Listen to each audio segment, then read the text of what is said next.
এই ভিডিওটা প্রায় আমি 1 বছর আগে শ্যুট করেছিলাম আর আজকে আমি ফাইনালি এডিট করে উদ্ধার করতে পেরেছি। যাই হোক, আজকে তোমাদের সাথে শেয়ার করব what I ate in a বিয়ে বাড়ি। যাই হোক, বিয়ে বাড়িতে ঢুকেই আগে হামলা করে ফেলেছিলাম স্টার্টার কাউন্টারের উদ্দেশ্যে। ওখান থেকে খেয়ে নিয়েছিলাম ভেজ পকোড়া, যেগুলো খেতে মোটামুটি ভালোই ছিল। এরপরে ওখানে ছিল চাউমিন, আরও অনেক কিছু। আমার ভাইকে বললাম তুই চাউমিনটা ট্রাই করে বল কেমন লাগছে। ও তো খেয়ে বললো বেশ ভালোই লাগছে, নুনটা একটু কম আছে। যাই হোক, বিয়েবাড়ির খাবারের আমি কোনো রিভিউ দিতে চাই না। আর আমরা তো ভুলেই গেছিলাম যে ব্রাইড আর গ্রুমের সাথে আমাদের এখনও দেখা করা হয়নি, তাই টুক করে গিয়ে দেখা করে এলাম।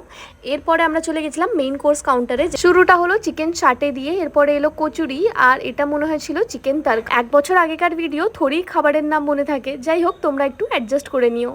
কচুরি আর এই তরকাটা দিয়ে খেতে তো বেশ ভালোই লেগেছিল, মানে আমার মনে নেই কিন্তু আমার মুখ দেখে যেটা মনে হচ্ছে। এখানে মা একটা কিছু বলছিল, তাই মায়ের দিকে একটু ক্যামেরাটা ফোকাস করলাম। এরপরে চলে এলো show stopper biryani, chicken biryani. আচ্ছা, আমি যদি বলি আমার ফ্রাইড রাইস আর চিলি চিকেন বিরিয়ানির থেকেও বেশি পছন্দের, তাহলে তোমরা কি একটু অবাক হবে?